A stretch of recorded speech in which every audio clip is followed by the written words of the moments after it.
calor. Se inicia la grabación entonces del martes 18 de enero del 2022. Bueno, estamos en la unidad 3. Recién nosotros veíamos la unidad 2 el martes pasado. Estamos en la unidad 3 entonces con Aristóteles.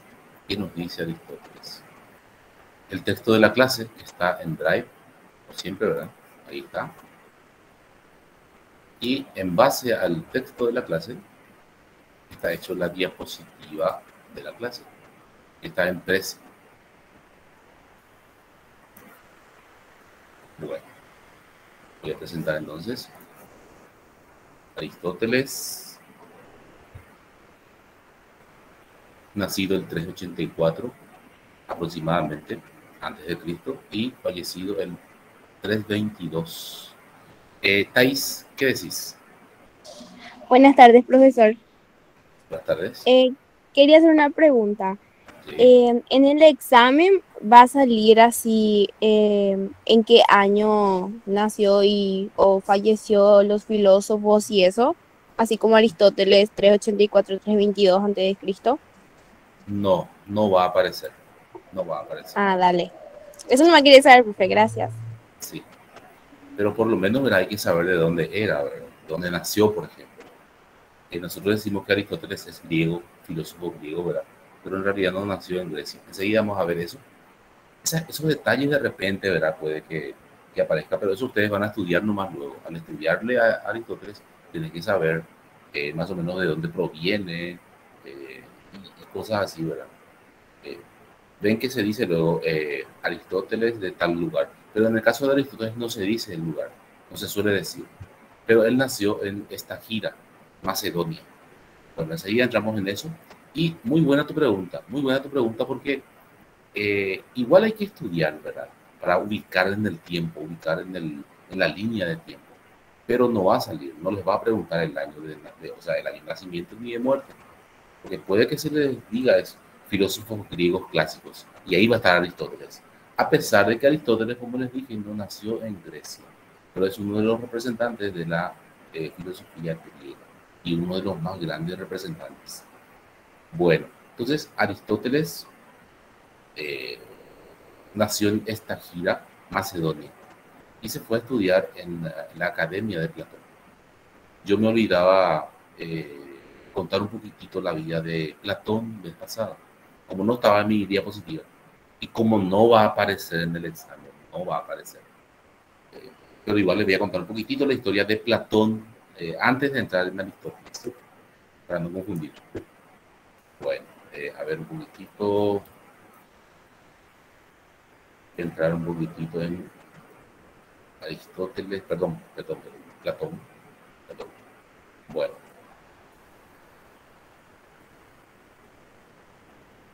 como decía yo, Platón nació en Grecia, sí, nació en Atenas, sí, pero este, algo peculiar, cuando se fue a estudiar lo de su maestro Sócrates, después de la muerte de Sócrates, él empezó a recorrer el mundo conocido de la época, ¿verdad? Para traer nuevos conocimientos para sí.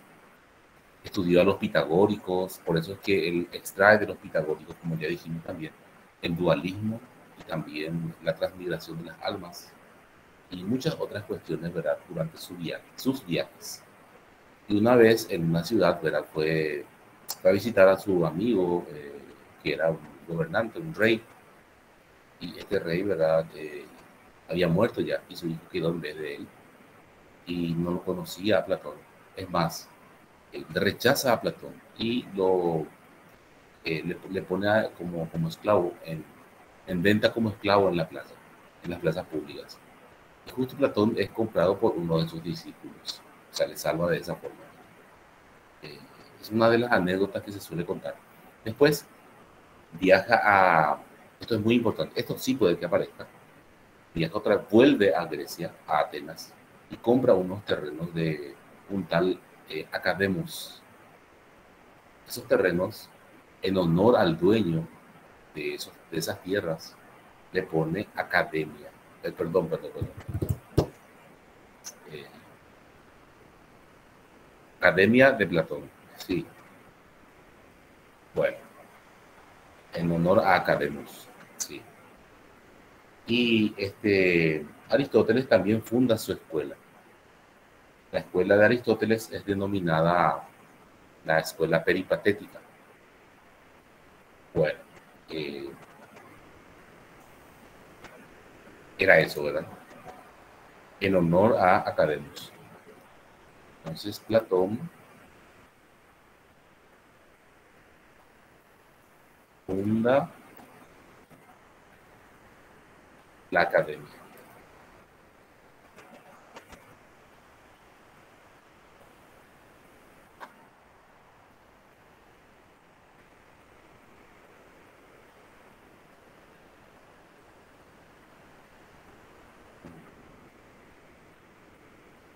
Los jardines de Academus. Sí, por ese tema, ¿verdad? Llevó el nombre de academia. Eh, ¿Por qué dije que era importante? Porque puede que aparezca en el examen esta parte de la vida de Platón. ¿Cómo le denomina a su escuela? ¿Cómo se denomina a su escuela? La academia de Platón. Y en la entrada misma, ¿verdad? De esa academia, de ahí viene el término academia, por dicho sea de paso. Estaba un cartel que decía que no ingrese ahí quien no fuera geómetra, o sea, quien no conociera sobre geometría. Espera que alguien preguntó algo. ¿Cómo se llama la academia que fundó Platón? Sí, academia de Platón. El término academia es el nombre. ¿De dónde viene el término academia? De Academus, de los jardines de Academus que había comprado Platón a la vuelta de sus viajes en Atenas. Entonces, en honor al dueño de los jardines, como se denomina, le puso academia a la escuela de Platón. Sí, como el nombre academia es muy común a los lugares donde se enseñan cuestiones, ¿verdad? Entonces parece que academia tiene que tener un nombre, ¿verdad? Pero en realidad el nombre es academia. Academia de Platón. La Academia de Platón en honor a los jardines de Academos. Sí, nomás. No así al Aristóteles, que funda también su escuela. Bueno, vamos por partes. Vamos a cerrar lo de Platón. Platón, a la muerte de Sócrates, empieza a recorrer el mundo, gran parte, ¿verdad?, del mundo, e incluso contacta con los pitagóricos en su época, ¿verdad? Y en una de esas, ¿verdad?, fue vendido como esclavo, ya dije. Después, al retornar a su país, Grecia, Atenas, la ciudad de Atenas, compra unos terrenos y le pone el nombre del dueño de los terrenos, ¿verdad? Que era Academus. En honor a él le pone Academia, el nombre Academia. Nada más. Entonces se denomina la Academia de Platón. Entonces, esta girita, o sea, Aristóteles, nació en esta gira Macedonia. Se va a estudiar en la Academia de Platón. Aristóteles, su padre lo envía a estudiar ahí. Su padre era el médico del rey de Macedonia. El padre de Aristóteles era médico. Nicómaco. Nicómaco es el padre, se llama el padre de Aristóteles, que tenía plata y latín. Entonces le envía al mejor colegio. No, le envía en la Academia de Platón para estudiar. Después, cuando estudia ahí Aristóteles por muchos años, a la muerte de Platón funda su liceo. Le llama al lugar, a la escuela de Aristóteles se llama liceo. Por ahí se aparece, ¿verdad? O escuela peripatética. Qué bárbaro, ¿verdad? Era una escuela peripatética. El peripato, el peripato no quiere decir más que eh, estudiar caminando, caminando alrededor de los jardines de ese lugar, del liceo. Así estudiaba Aristóteles, así filosofaba con sus discípulos. Y caminaba y sus discípulos le seguían. Peri, alrededor del griego. Peri, alrededor de. Patos, caminar. Entonces, filosofaba caminando. Ese era el estilo del estagirita Aristóteles. Estagirita por su gentilicio. Él nació en Estagira, Macedonia. Bueno, ahí vamos. Aristóteles nació en el 384 en la ciudad de Estagira. Por esta razón se le apodó el Estagirita. De cariño le decían en la escuela. Bueno, no lejos del actual monte de Athos, en la península calcídica, entonces perteneciente al reino de Macedonia en esa época, actual región de Macedonia, Grecia. Y Macedonia ahora ya es una parte de Grecia. Su padre Nicómaco fue médico del rey Amintas III de Macedonia, hecho que explica su relación con la corte real de Macedonia, o sea, del padre de Aristóteles, que tendría una importante influencia en su vida. Aristóteles va a estudiar a Grecia. A la muerte de su maestro funda la escuela. Después retorna a Macedonia a pedido de el rey Amintas III. El rey Amintas III de Macedonia tenía un hijo que se llamó Alejandro Magno. Y ahí se une la historia. Seguramente ustedes escucharon hablar del el gran conquistador Alejandro Magno. Era el hijo de Amintas. Entonces, Amintas le llama a Aristóteles para que le enseñe filosofía a Alejandro Magno. Alejandro Magno no solamente era un gran guerrero y un gran gobernante, gobernó todo el mundo conocido de su época, sino que también estudió filosofía de la mano de Aristóteles. No era un filósofo, pero sí era una persona con un gran conocimiento sobre filosofía. Muy bien. Después podemos decir un poquitito más cuando Alejandro Magno asume el poder a la muerte de su padre. Empieza a conquistar el mundo, tipo cerebro, ¿verdad? Empieza a conquistar el mundo. De hecho, que conquistó todo el mundo conocido en ese momento. América no era conocida todavía en esa época, ¿verdad? Por eso no pudo conquistar América. Después, y cuando hacía esas grandes expediciones de conquista, llevaba a Aristóteles. Aristóteles más o menos era su mentor. Y Aristóteles Oikopona, él tuvo tiempo para estudiar. Tampoco Oikorei aprovechó justamente este poder que tenía Alejandro Magno y pudo hacer sus estudios en el mundo, en África. Deben recordar, o si no lo saben, que Aristóteles hace una clasificación o taxonomía de todas las especies de seres vivos, y no solamente de seres vivos, sino también de plantas, o sea, animales, plantas y seres humanos. En esa época ya, esa clasificación que nosotros tenemos en ciencias de la naturaleza, de los reinos vegetal, animal y sus subdivisiones, como animales, mamíferos, reptiles, anfibios, se lo debemos a Aristóteles por la clasificación grande que hizo de la naturaleza. Bueno, ¿algo más? Sí. Después puedo seguir un poquitito la historia para cerrar esa parte de su vida. Alejandro Magno, ¿verdad? Luchó muchísimo, luchó conquistando. Y muy joven le toma una enfermedad, creo que fue una gripe, terrible, ¿verdad? Un gran conquistador que tuvo muchas vicisitudes y duras batallas, ¿verdad? Digo, muere de una gripe. No sé si fue el COVID, probablemente. Entonces, ese gran conquistador muere y Aristóteles, ¿qué le pasa a Aristóteles? Aristóteles ya es perseguido también. ¿Por qué? Porque justamente Grecia, que fue liberada, empiezan a tomarse con Aristóteles. ¿Y qué hace Aristóteles? Huye de Atenas. Lo que no hizo Sócrates. Sócrates murió en Atenas y se sometió a las leyes de Atenas. Una de las críticas que le hacen justamente a Aristóteles de por qué no se quedó a pelear por sus ideales. Y él decía de que si se quedaba iba a morir de todas formas. Entonces, ¿para qué morir si es que todavía puede desarrollar su pensamiento? Se aleja a una ciudad que no recuerdo el nombre, seguramente va a estar ahí. y muere en ese lugar, en el olvido. Pero no así su pensamiento y sus obras. Sí, no está ahí la ciudad. Perfecto.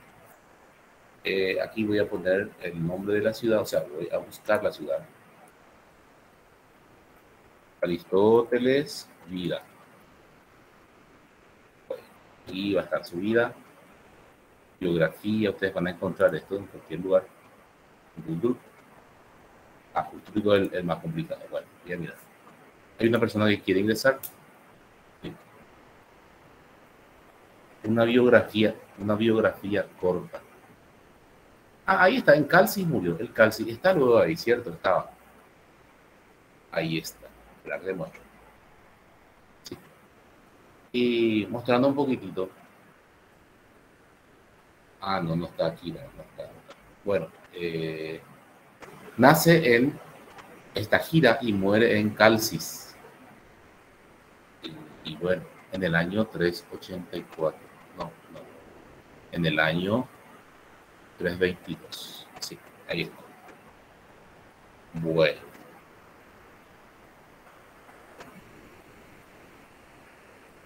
Obras principales. Ahora sí vamos a ir viendo también las obras de los filósofos. De Platón rescatamos algunos. Platón tuvo muchísimas obras y se mantienen todavía algunas de ellas. Aristóteles también tuvo muchas obras. También se perdieron muchas de sus obras. Bueno, en la época de los primeros cristianos, en África hubo una gran biblioteca de los religiosos, ¿verdad? En donde se tenían las grandes obras de los principales filósofos. Y esa biblioteca fue incendiada por los primeros cristianos y se perdieron varias de sus obras. No solamente de la de Aristóteles, sino también las de Platón. Bueno, para un comentario aparte. Bien, no sé si llegaron a ver la película Ágora. En la película Ágora, no es una película muy nueva, tampoco es muy antigua. En esa película justamente muestra cómo destruyeron esa biblioteca en esa ciudad africana. Y bueno, se perdió mucho en ese momento. Si ven la película por ahí, se van a acordar de mí. Heráclito, no, críticas, no, obras primero. Obras principales, el Tratado sobre Metafísica, Ética a Nicómaco, escribió una obra llamada Ética a Nicómaco, que fue su padre, Tratado de Lógica, Tratado de Física. Es el fundador de la lógica, es el fundador también de la metafísica. El precursor de la metafísica fue Parménides, eso para manejarnos. Pero el fundador justamente de la metafísica fue Aristóteles, sin manejar el término. ¿Por qué? Porque metafísica es un término latino. Aristóteles no hablaba latín, obviamente, hablaba griego. Pero ¿por qué ese término? Él llamaba a la metafísica, llamaba filosofía primera. Ahora sí vamos a ver un poco de metafísica, más ordenadamente, por cierto. Bien, él le llamaba filosofía primera a la metafísica. ¿Quién acuña el término metafísica? Andrónico de Rodas, un filósofo que estaba ordenando y traduciendo los libros de Aristóteles. Al ordenar los libros de Aristóteles, los libros de física por un lado y los que son de otro, o sea, de los que no tratan sobre física, le pone más allá de los libros de física, dice, metafísica, dice, más allá de los libros de física. Y a eso, por accidente, le surge el nombre de metafísica. Y ahí, desde ese momento, ¿verdad? El término latino, meta, que significa más allá de lo físico, más allá de este mundo físico. Y ya decíamos que son las ideas. No quiero que se imaginen que son los espíritus y compañía, ¿no? Bueno, Aristóteles, por ejemplo, no pensaba en eso, o sea, no veían los espíritus. Bien, críticas a Heráclito, le baja la caña a Heráclito, le critica a Parménides y también le critica a Platón. La crítica a Heráclito, así de sencillito es. El movimiento es solo de los sentidos. Que no se confunda este chico, Heráclito. Él dice el mundo de los sentidos como el mundo verdadero. No, eso pues es el mundo de los sentidos nomás. El mundo de la pluralidad de las cosas. El mundo físico, podemos decir, de los sentidos. O el mundo físico está determinado por los sentidos, decía Heráclito. No, no le decía a él, ¿verdad? Pero decía de él. A Parménides, que no solo existe un ser, sino que existen varios seres. Parménides decía, existe un solo ser. A Platón, que solo existe este mundo. Platón que decía que existían dos mundos. El mundo de este, el mundo de las ideas y el mundo sensible, decía. Dos mundos. No, Platón, este es el único mundo. No hay otro. Por eso que señala con el dedo hacia abajo. Este nomás. No hay este. No hay el otro. Y la crítica a la teleología humana de Platón, es trascendente.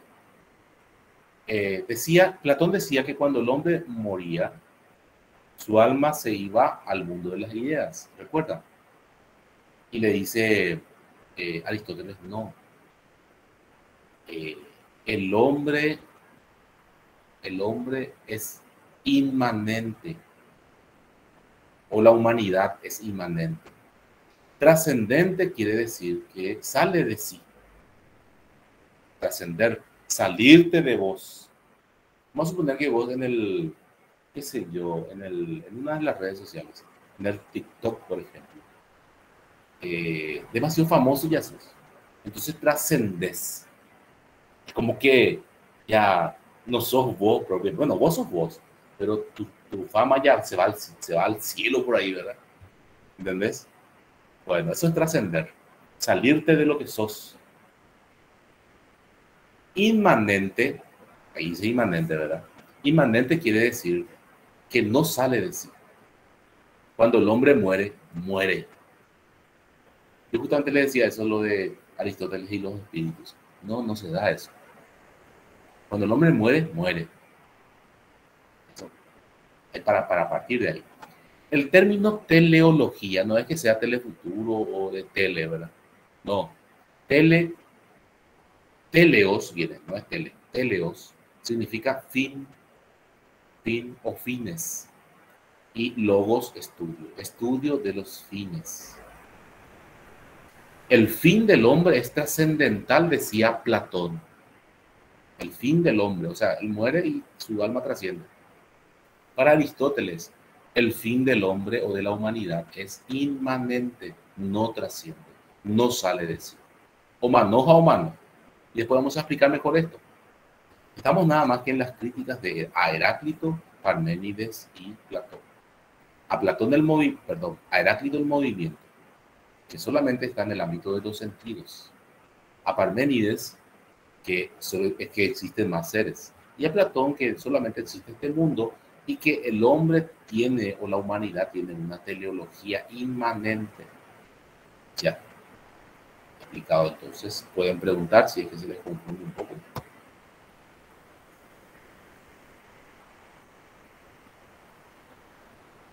Se trancó.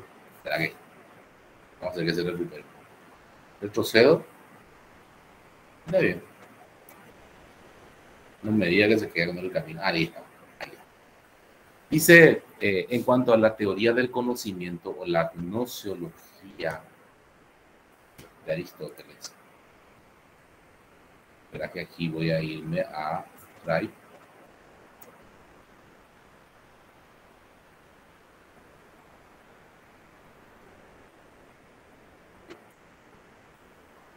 Eso bien.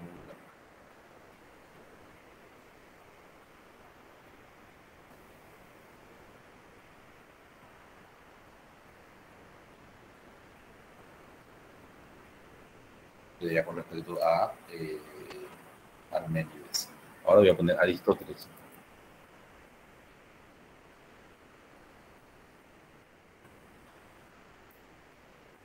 Bien. Aristóteles, la teleología primero, término nuevo, estudio de los fines. Es una rama de la filosofía también, eso de paso. Bien, la gnoseología aristotélica. Thais, ¿puedes hablar? Yo, profe, alcé la mano. Sí, ¿Puedes pasarnos esa hojita de apuntes que estás haciendo en el sí, grupo? sí, sí, sí, cómo no. Por favor.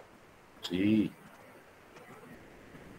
Bueno, gnoseología, una tecla. Gnoseología viene del griego, bueno, significa teoría. Ya vimos esto en Platón, del conocimiento. Pregunto, voy a explicar. Gnoseología, teoría del conocimiento.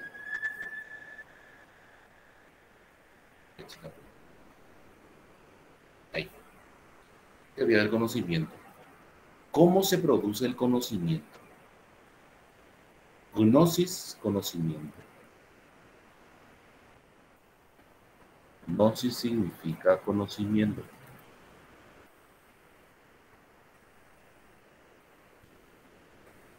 Y logos, por supuesto que significa estudio, también significa tratado o teoría. Voy a quedarme con teoría para completar la palabra teoría del conocimiento. O sea, cómo se produce el conocimiento en el ser humano. Para Platón, no sé si recuerdan la gnoseología platónica, vimos vez pasada. ¿Se acuerdan?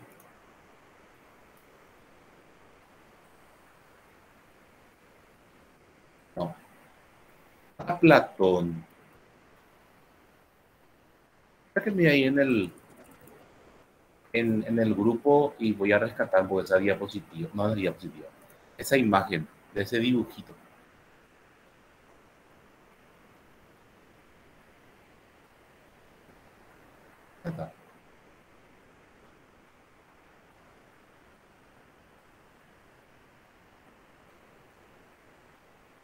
Voy a aclarar que este es Platón.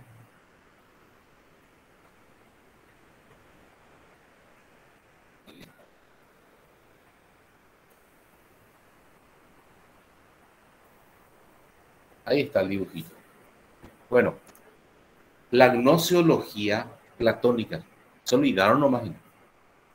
Bueno, el hombre proviene del mundo de las ideas, proviene de este mundo. Se introduce en el cuerpo. Y al introducirse en el cuerpo, ¿qué pasa? ¿Se acuerdan? Olvida todo conocimiento. La anamnesis. Anamnesis. Acá está apuntado. Ese es el conocimiento, o sea, esa es la teoría del conocimiento de Platón. Mira, y de a poco, ya, cuando se introduce en el cuerpo, olvida todo conocimiento, anamnesis, a es decir, nesis, conocimiento. Y también se olvida cuando transmigra a otro cuerpo. Pero aquí está lo interesante, de a poco empieza a recordar su vida en el mundo de las ideas. Eso está escrito en el texto. La gnoseología platónica. La gnoseología de Platón. Dice, el hombre no conoce, sino que recuerda su estadía en el mundo de las ideas. Así dijimos la pasada. Aquí no está. Acá está, mira. El hombre no conoce, sino que recuerda. Ahí está. Ese es el punto de Platón. La reminiscencia, la teoría del recuerdo. En Platón. ¿Se acuerdan?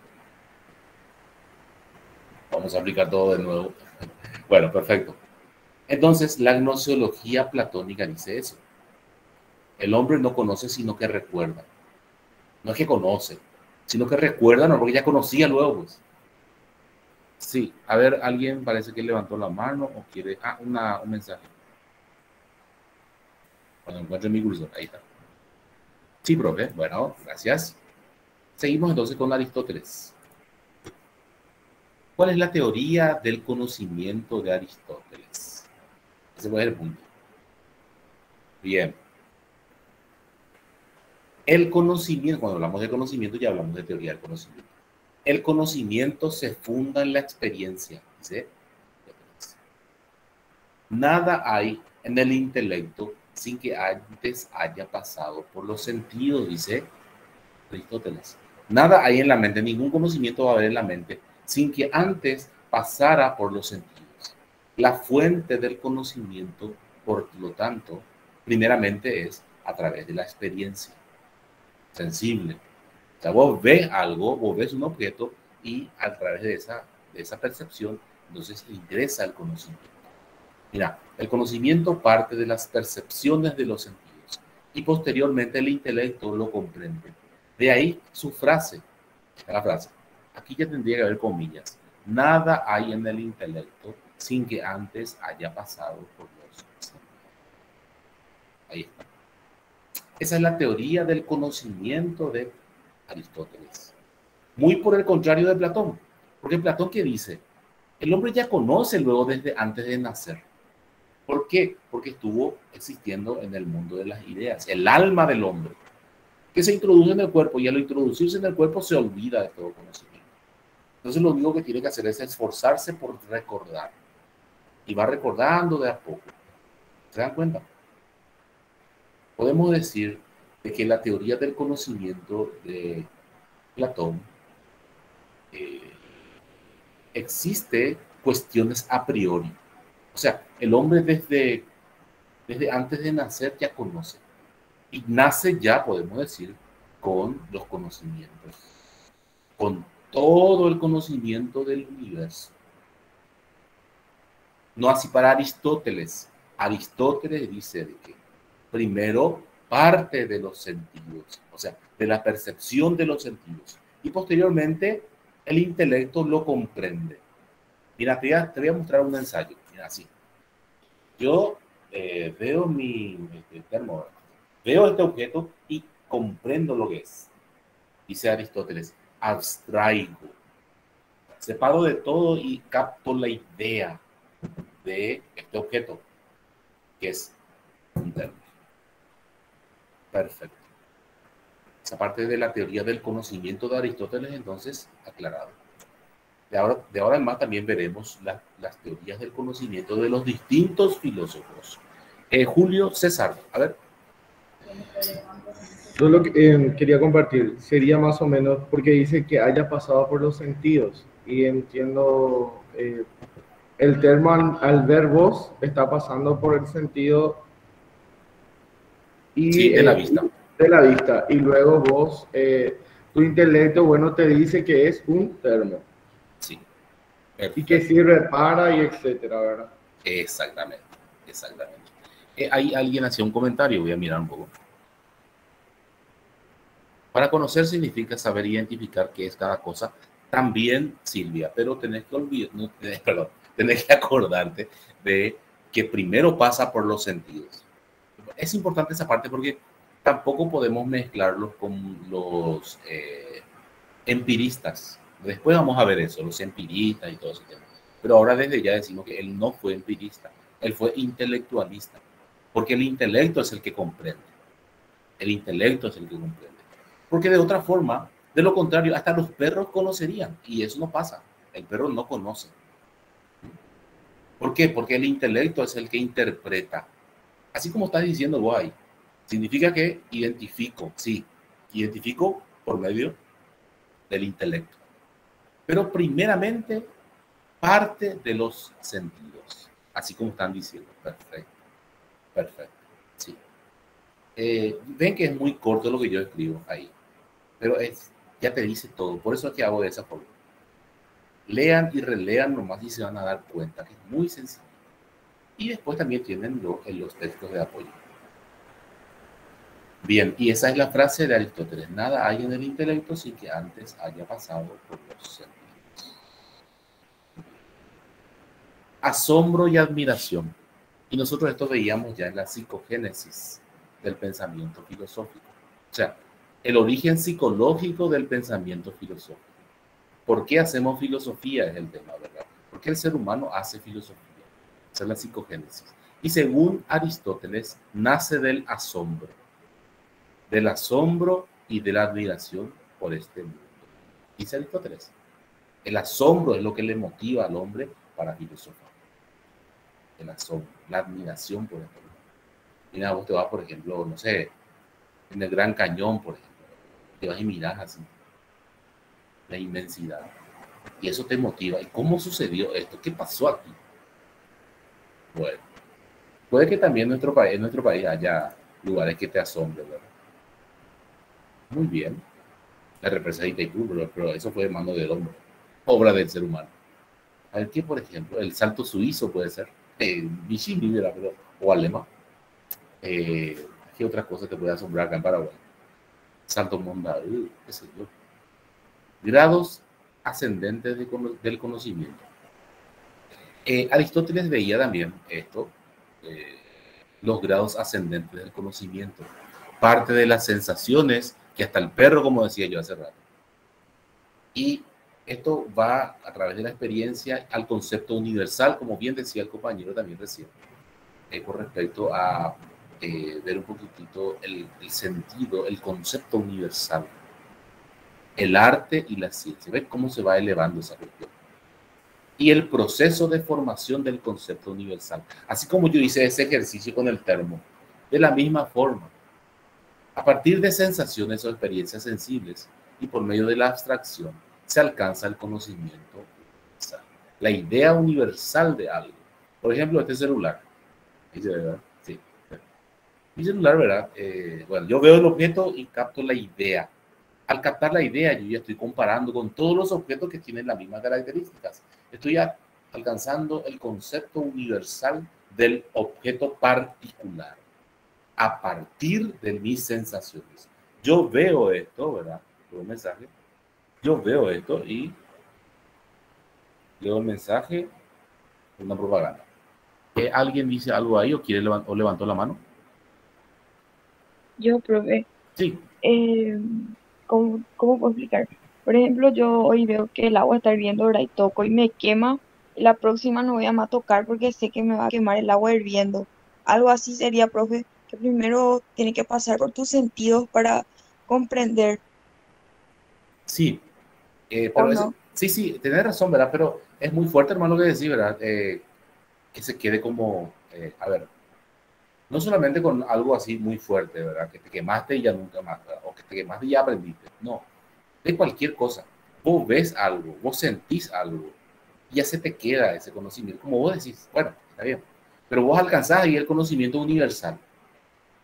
A ver, por decir, vos sabés luego esas cuestiones, ¿verdad?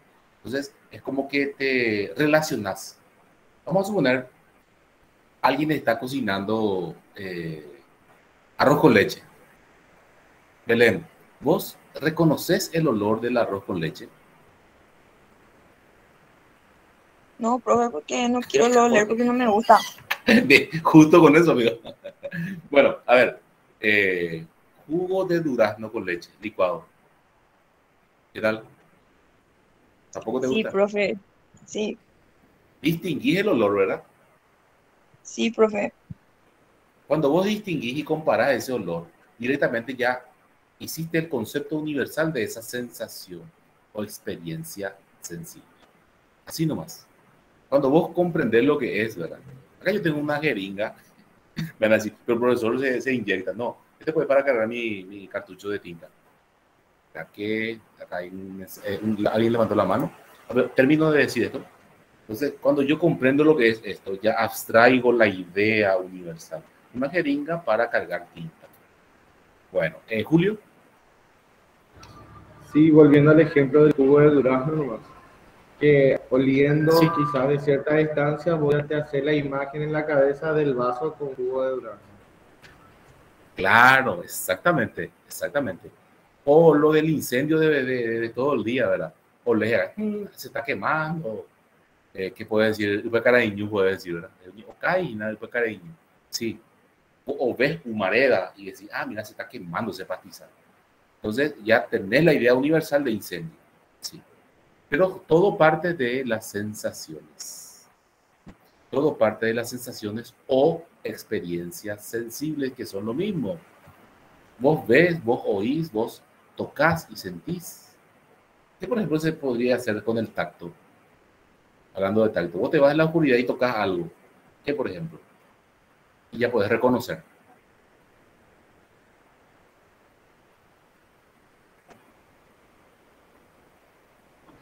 Ya pedí el encendido de la luz, por ejemplo, a la oscuridad vas a Claro, tocar. Ya te haces la exactamente. idea. Sí, mira, alcancé una linterna, decía la compañía también. Estás buscando la linterna y ahí tocaste y dices, ah, esta es linterna. Sí, también. O la linterna de tu celular también puede ser. Sí, exactamente, sí. Y ahí el tacto. Todos los sentidos, hay 5 sentidos. Y por todos los sentidos, o cualquiera de ellos, podemos alcanzar el conocimiento universal. El conocimiento universal, dice luego, el conocimiento para todos. El mismo conocimiento para todos. El termo, por ejemplo, es un término unívoco porque es un solo sentido, significado. ¿Se dan cuenta, verdad? Entonces, yo el termo lo utilizo para una cosa, o sea, para conservar cosas, alimentos en la temperatura en que se encuentra esa materia, ¿verdad? Entonces, para eso utilizo. Y el teléfono para comunicarme. No, no sé, no. Bueno, de hecho que para hoy en día el teléfono sirve para jugar y todo, pero por lo general lo utilizamos para comunicarnos. Y bueno, y eso, el mouse también, ¿verdad? El mouse es para manejar un poquitito todo ahí. Bueno, el scroll, por decir. Bueno, entonces, a partir de sensaciones o experiencias sensibles podemos alcanzar por medio de la abstracción el conocimiento universal, de la multiplicidad de la unidad. Esto es múltiple. Mira, hay infinitas clases de termos y este es un tipo de termo. Entonces, ¿entendés? De igual forma, voy a decir que es termo. No vas a decir, ah, ese es de la marca tal. No, termo, notebook, mouse, teléfono. Bueno, eso no más. ¿Qué significa abstraer? Abstraer significa dejar todas las características particulares de un objeto. Todas. El color, la marca, la forma, todo. Y quedarnos con la idea de para qué sirve, como decía un compañero, un objeto o su característica, más adelante vamos a ver eso, su característica esencial. Y la característica esencial del termo es un recipiente para conservar alimentos, podemos decir. Sí. Bien, entendimiento activo y pasivo. Para Aristóteles, el intelecto tiene un rol activo y pasivo. Activo para comprender el objeto. Comprender lo que es un objeto. Y pasivo para dejarte determinar por ese objeto. ¿Qué quiere decir esto? Este objeto es un celular. Yo acepto que es un celular. Mira cómo estamos hablando ahora. Yo no le voy a cambiar de rol a este objeto. No voy a decir, qué sé yo, el televisor. A pesar que puede servir como televisor. O, no sé, piedra, ladrillo. Puedo hacer, ¿verdad? Pero va a ser muy particular. Sin embargo, es universal y me determina a mí. No porque yo quiero, esto es un termo. No porque yo quiera. Esto es un termo y punto. No porque yo quiero, esto es un mouse. ¿Entienden? Este objeto me determina a mí. ¿Entienden? No va a ser lo que yo quiero que sea, sino va a ser lo que es. El ser es lo que es y no lo que yo quiero que sea el ser. Bueno, voy a hacer un pequeño dibujito otra vez para ver un poquitito eso. Bueno, voy a irme a Paint, únicamente por medio de Paint. Ahí está. Como era que hicimos vez pasada y le aumenté el grosor y el color. No, el color. Un color bien fuerte, rojo. Vamos a probar ese violeta. Ahí está, este sí. Bien. Disculpen el dibujo. Para que pico justo así, ¿verdad? Bueno, y un objeto puede ser una mesa. Después una mesa. Ahí está. Bueno, lo activo es la comprensión. Yo me proyecto al objeto yo me proyecto al objeto. Siempre, ¿verdad? Por medio de los sentidos. Yo me proyecto al objeto. Así como en el termo, ¿verdad? Yo busco ver, ¿verdad? Yo busco conocer algo. ¿Y qué me da ese objeto? Emite una idea o imagen, dice Santo Tomás de Aquino, aplicando la teoría aristotélica. El ser humano, el sujeto, se proyecta al objeto. Ahí está. Este es un objeto. Este es el sujeto cognoscente, sujeto que quiere conocer.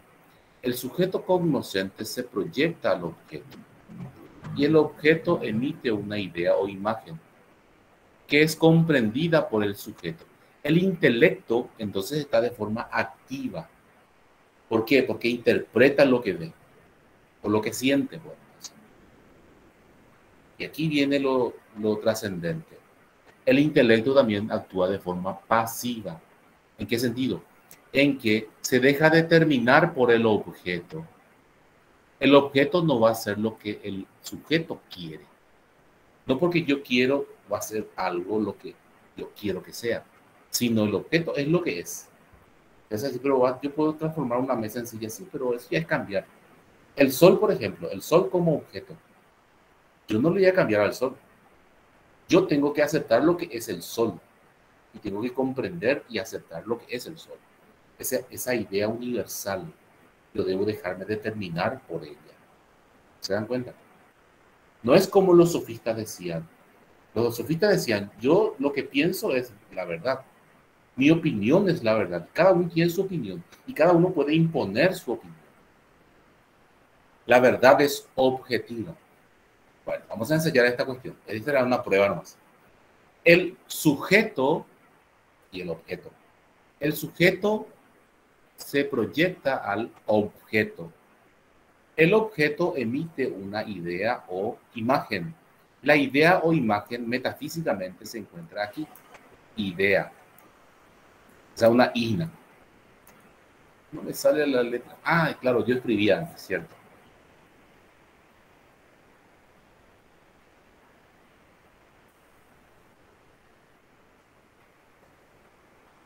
Imagen o idea. Es lo mismo, ¿eh?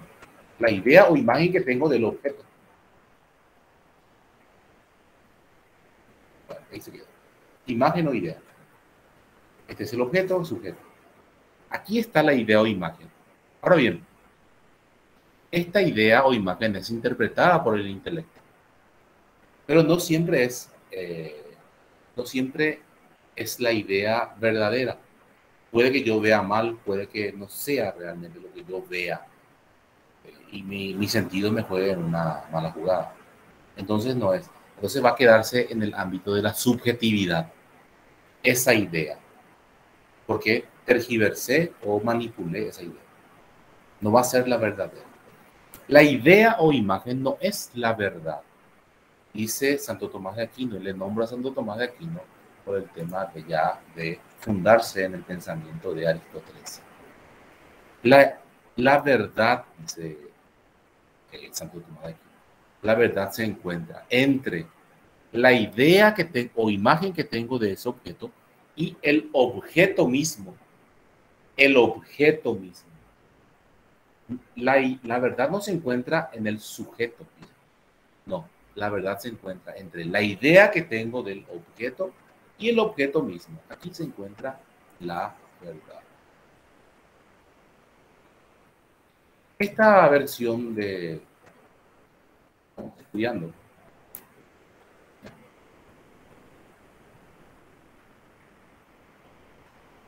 Es una versión clásica del conocimiento humano, dicho sea de paso, de la gnoseología tradicional, con Santo Tomás de Aquino y Aristóteles. Bien, entonces, de aquí viene la determinación. Si la verdad se encuentra aquí, del lado del objeto, y la idea que tengo del objeto, al comparar la idea que tengo del objeto con el objeto mismo, surge la verdad. Entonces puedo decir que esa verdad es objetiva. La verdad objetiva. La ciencia busca la verdad objetiva. O sea, lo que realmente es el objeto. No la verdad subjetiva. La verdad subjetiva es la opinión. Lo que los sofistas buscaban, la opinión, que para ellos ya era la verdad. Entonces, siempre la verdad, podemos decir la verdadera verdad o la verdad real, se encuentra del lado del objeto. ¿Ya? Siempre. Y esa es la verdad objetiva, la verdad del objeto. Y no la verdad subjetiva, la del sujeto. ¿Ya? Entonces, yo me debo dejar de determinar por lo que el objeto es. El objeto es mesa. No porque yo quiera que sea, no porque yo quiera que sea mesa, sino porque es mesa. Yo me conformo con lo que veo y con la comprensión de lo que estoy viendo. Y no puedo cambiar, o sea, no tiene sentido, para confundirme más. Bien, no sé si hay preguntas. A partir de las sensaciones o experiencias sensibles y por medio de la abstracción se alcanza el conocimiento universal. Claro. Aquí está. El intelecto posee un rol activo y pasivo. Activo cuando se abstrae, cunado, dice acá, cuando se abstrae el ser del objeto real. Yo capto la idea del objeto. Y pasivo porque yo me dejo determinar por el objeto. Yo me dejo determinar. O sea, acepto lo que es esto y no lo que yo quiero que sea. El objeto real es lo que es y no lo que yo quiero que sea. Ahí está bien clarito, ¿verdad? El objeto real, esto es lo que es. Yo tengo que comprender nomás lo que es, hasta ahí. Y no lo que yo quiero que sea, precisamente. Si yo quiero que esto sea una basílica, va a serlo, pero no lo va a hacer. Muy bien. Cualquier cosa, cualquier duda, pregúntenos. Estamos entrando ya en la metafísica, por cierto. División de las ciencias teóricas, prácticas y poéticas. Él hizo una clasificación así de las ciencias teóricas, las ciencias prácticas y las ciencias poéticas, más o menos, ¿verdad? Las ciencias teóricas son la matemática, la física y la teología. Ciencias teóricas. Y las ciencias prácticas, la política, la ética y la economía. Prácticas. Por cierto, una ciencia teórica sería también la filosofía. Y práctica, ¿por qué? Porque se ve en la práctica. En la ética, si la persona tiene una conducta adecuada, entonces es ético o no. En la política también, en el ejercicio y en la economía. Ciencias poéticas, la retórica y la poética. La retórica como la oratoria. Entonces, esta es la clasificación de las ciencias según Aristóteles. Nos queda nada más en memorizar esto, ¿verdad? Bueno, pues es fácil. Práctica, ética, política y economía. Ciencias poéticas, retórica, poética. Ciencias teóricas, matemáticas, física y teología. Y otras. Filosofía primera o metafísica. ¿Se acuerdan? El término metafísica que surge con Andrónico de Rodas. A ver un poquito. ¿Sí? Profesor, ¿Sí? ¿puede salir en el examen con qué filósofo surge el término metafísica? Sí, puede surgir, cierto. Muy buena pregunta. Andrónico de, yo digo su acento, Andrónico de Rodas. Sí. Fue el que acuñó el término metafísica. Sí, porque a los profesores les gusta jugar con estas cosas. Metafísica, ¿verdad? Sí, porque dice que no le pertenece, había sido al que creó. El que crea la metafísica fue Aristóteles, pero no el término. ¿Ven cómo quieren jugar los profesores así? El que acuñó el término fue Andrónico de Rodas, que fue un filósofo posterior que estaba estudiando y clasificando los libros de Aristóteles. Ya, eso pasó. Mira, si googleamos esto, Andrónico, ahí va a aparecerte la historia. Importante, y lo que se rescata de esto es justamente, y acá aparece el rostro de Aristóteles.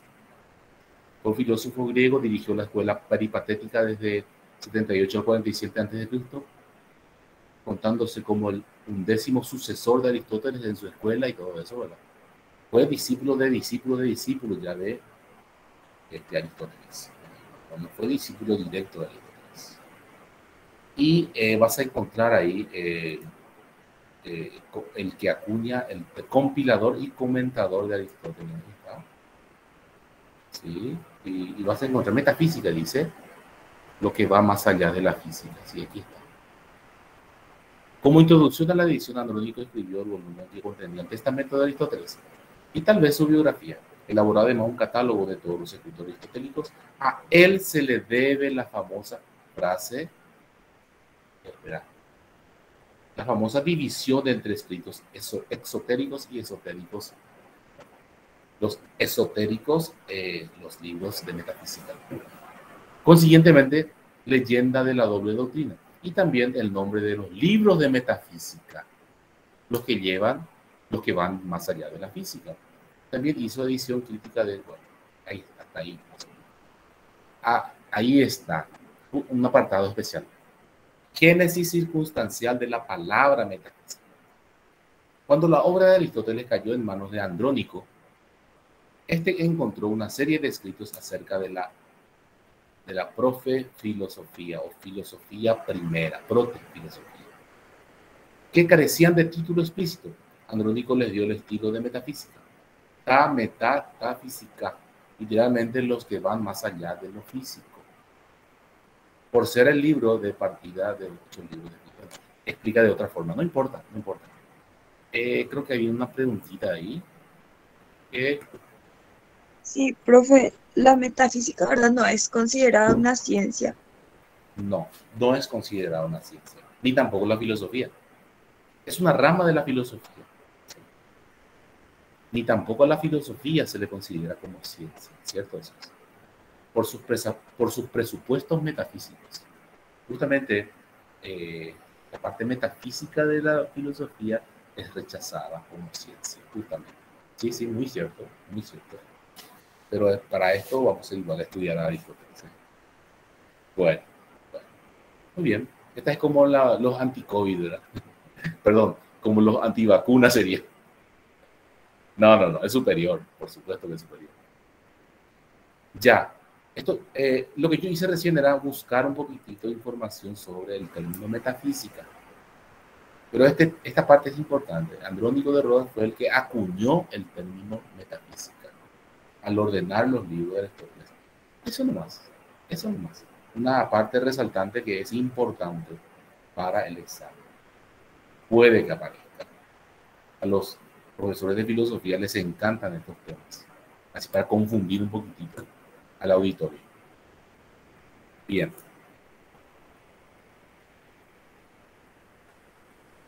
No era este. Está. Y acá dice bien luego, mira. La disciplina filosófica que trata sobre los seres que están más allá de lo físico, o sea, las ideas. ¿Y por qué la metafísica justamente no es ciencia? Porque trata con ideas, no trata de objetos concretos, sino lo que trasciende al objeto, que son las ideas, los seres. Trata los seres que están más allá. Aristóteles es considerado el padre de la metafísica. Punto importante. Recuerde, padre de la metafísica.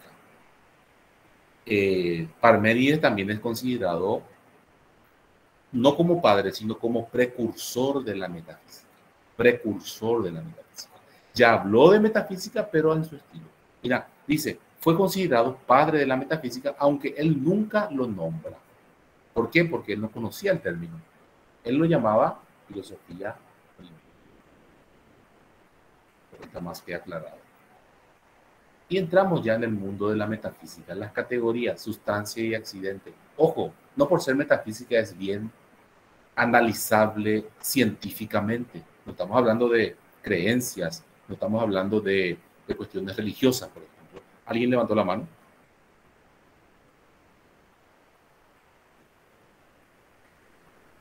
la persona que levantó la mano, que no la identificó, puede hablar nomás sin problema. Y si levantó sin querer, no importa, vamos a seguir. Bueno,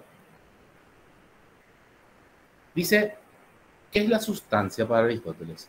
Y sustancia es lo que es algo. Yo le pongo de esa forma. También Aristóteles, ¿verdad?, me explica de esa forma, pero yo lo explico de la forma más sencilla para no confundirnos. O sea, directamente nomás. Como el nombre. Bueno, los metafísicos tomistas y aristotélicos se van a molestar muchísimo si yo lo digo de esa forma. Pero vos entendés nomás como el nombre. No digas que es el nombre, que es la sustancia. Es lo que es algo. Esto, por ejemplo, es termo, celular, mouse, jeringa, y jeringa, como el nombre, ¿no? Así para entenderlo más fácilmente. Sí, Belén. Sería como en ciencia que te preguntan qué es la materia y vos le decís es todo lo que ocupa un lugar en el espacio. Belén, no, no es ese Belén. El ¿No nombre es nomás. eso? No, no es. El nombre nomás. Termo, hombre, celular. No lo que significa. Porque lo que significa va a ser su forma o esencia. Enseguida entramos en eso. Sí. Por eso está el ejemplo ahí. Silla, mesa, árbol. Así nomás. Así nomás. La sustancia es lo que algo es. Es lo que es algo. O sea, esto es termo. ¿Entiendes? Esto es hombre. Esto es silla. Esto es perro. Así nomás. Sin decir lo que es. Bueno, de hecho que cuando vos decís esto es algo, ya sabes lo que es. Pero sin decir qué es. Todavía no decís el qué es, sino lo que es nomás. O sea, silla, mesa, árbol. No decís qué es ese algo, sino decís nomás qué es algo. Lo que algo es. Ahí está mejor expresado. Lorena, ¿sí? Sí, profe, sería así como la verdad objetiva que estábamos diciendo, ¿verdad? Cuando decimos silla, mesa. Cuando vos decís la verdad, ya hablas de una afirmación. Este ni siquiera es afirmación. Esto vos decís nomás el nombre del concepto, podemos decir. Bueno, espera que estoy confundiendo. El nombre de la idea nomás, o decís la idea nomás. Cuando vos ves esto, decís termo, así nomás. Es como el nombre, por eso dije hace rato, como el nombre. A los aristotélicos no les gusta que se diga esto, ¿verdad? El nombre de las cosas nomás. Pero para que entienda más fácilmente, es el nombre de las cosas. Es lo que algo es, simplemente. ¿Qué es esto? Silla. ¿Qué es esto? Mesa. ¿Qué es esto? Termo. Así nomás.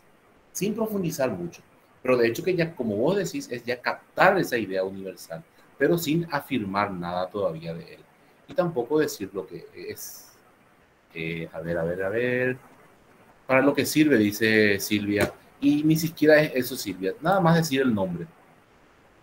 La idea nada más. Sin decir para qué sirve. Ahí sí.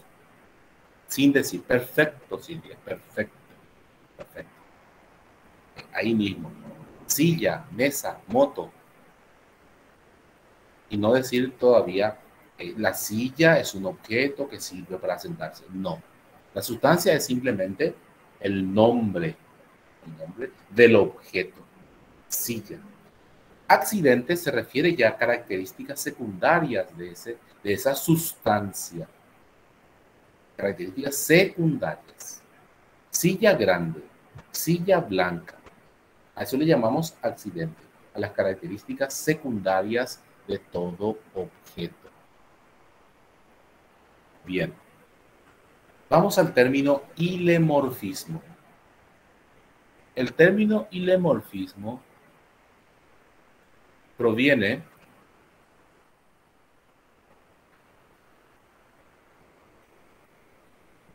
de los términos aile, ile, que significa materia,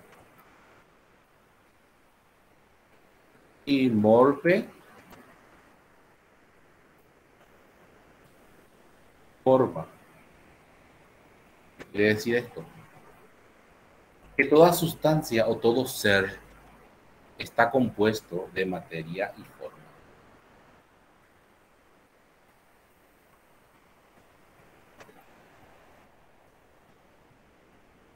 Y no más. Y forma. Ahora, ¿qué significa materia? Materia, eso ya está en el texto, ya voy a leer nomás. Materia significa de lo que está hecho algo.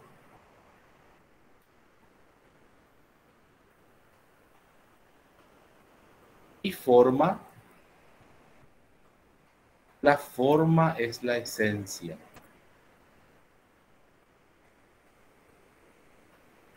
Esencia de algo.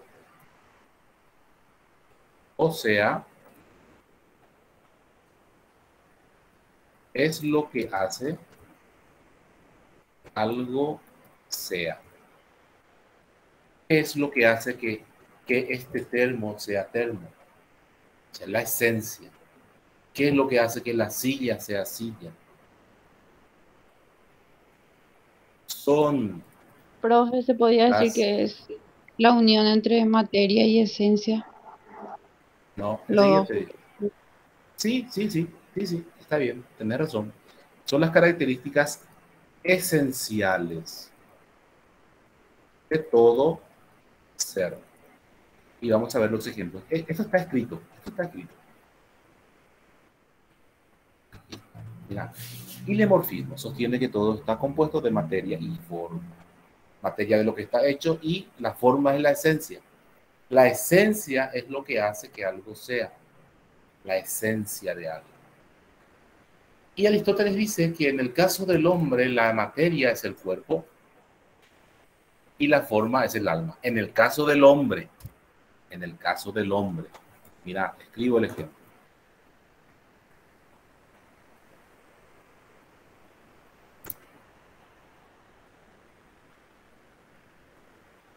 Hombre,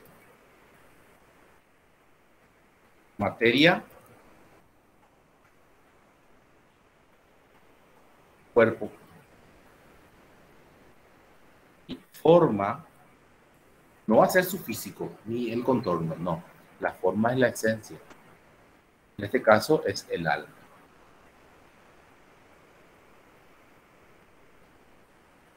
En el hombre es un poquitito más confuso, pero vamos a ver en los objetos materiales. Silla, por ejemplo. ¿Cuál es la materia de la silla? Puede ser variada. Puede ser una silla, ¿de qué está hecho, verdad? De hierro, Madera, de metal. madera, sí, de metal, de plástico, de piedra, de lo que sea, ¿verdad? La materia. Y la forma de la silla sería ¿para qué sirve? Alguien decía por ahí, ¿para qué sirve algo? Entonces, la forma de la silla viene a ser objeto que sirve para sentarse. Esta es la forma.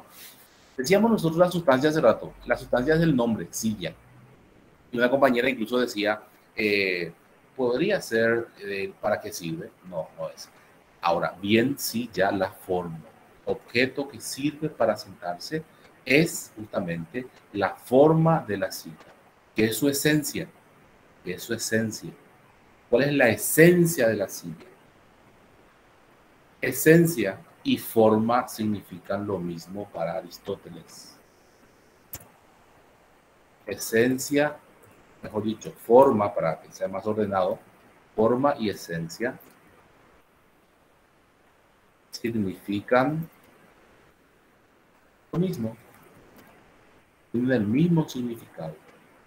Si vos decís forma y esencia, perdón, esencia, sí.